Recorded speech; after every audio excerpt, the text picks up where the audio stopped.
Before we get into the video, I would like to ask if you could politely subscribe to me. I post a lot of news and reviews about animation and cartoons, and I hope you would subscribe and, like, share, stuff like that. It would really mean a lot. So I had the privilege, well, I mean, everyone who watched the game on Nick has had the privilege of watching Kamp Koral, the sneak peek, and I just wanted to give some of my general thoughts on it. I think that, I think the outright hate is a little over justified, but that's not to say from what I've seen that I think they can improve. For starters, the animation is just really limited. I didn't like it. Like when SpongeBob and Sandy were moving their mouths, I was definitely not a fan of that at all. Then you have then you have the writing, which most of the jokes just fall flat. They're not funny. They take too long to get to the punchline. Then once they get there, it's like, okay, that happened, but what else happened? So, okay, SpongeBob gets a call, so we can't go jellyfishing, and then he ends up tangling everyone through the wired phone when he tries to catch jellyfish, and then every time he catches a jellyfish, for some reason it turns into a random item. I'm like, what? That's not funny. Like, I mean, I guess if I want to praise what I've seen from Kamp Koral, the visual style is okay. I thought it'd be worse, but it's not bad.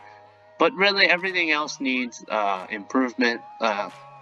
Really, I can't see Kamp Koral having a good impression on fans unless they improve that. I'm not gonna write off Kamp Koral right away. I'll probably see a little more of it before I decide whether or not I'm gonna write it off or not. But based on from what I've seen, it's just not good. And then also I forgot to mention the voices. Like the voices are just the regular SpongeBob voices. Like they don't even sound kiddish or anything. It's like SpongeBob sounds the same, Patrick sounds the same, Sandy sounds the same, Plankton sounds the same, and Squidward's not a kid.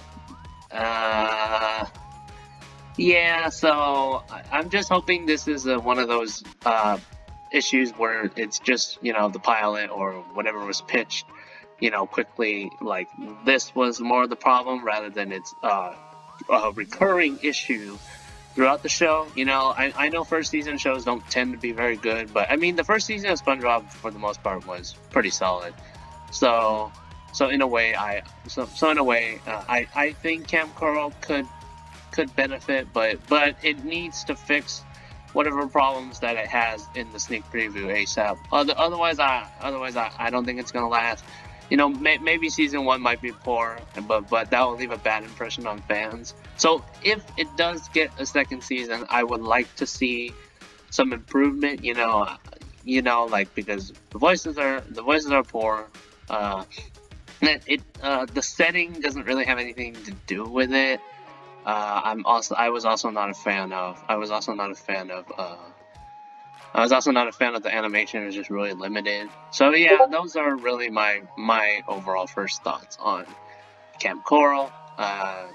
And yeah, I mean, I will check it out on the service. I'll check out a few episodes, maybe like 6 or 7, before I make up my final decision. I mean, I don't think it can be truly that bad, can it? I mean, for the one thing I know is that I've heard is this was in development before creator Steven Hilbert died. So I mean the key of Nick trying to go behind his back doesn't really work. In addition, Hillenberg relinquished all the rights to SpongeBob and its characters and stuff when he pitched it back in the 90s. So technically, Nickelodeon can legally do this. So I'm not sure why fans are mad, and they should not be mad about people who are working on the series because it's their job. The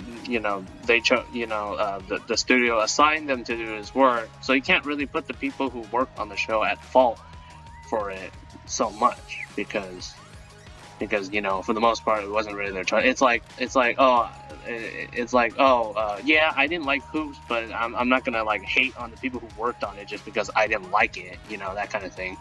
And then also, please do not be a Mr. Enter and send death threats to the people. I remember back then, like Mr. Enter's fans sent SpongeBob staff death threats, and that was just really stupid and like that was just an ass move. So please don't do that, guys. If you don't like Kamp Koral, like you decide, it's not for me, just ignore it, don't watch it, don't bring it any attention, but please don't do that kind of dumb shit, like like I respect these people. They work really hard on it. Some people just might be, oh, it's not for me. Yeah, but I'm sure there'll be fans of this show. So, anyways, I want to know what you think in the comments, and of course, again, please like, share, and subscribe to my channel. I post quite a bit of content every now and then. I have a really big video coming up about best and worst episodes of 2020, so that will be something to really look forward to. And if you like this video, you might want to check out some of my other videos, or what you might think YouTube might recommend for you right here in the right hand corner. Alright guys, and I'll see you guys next time. Goodbye.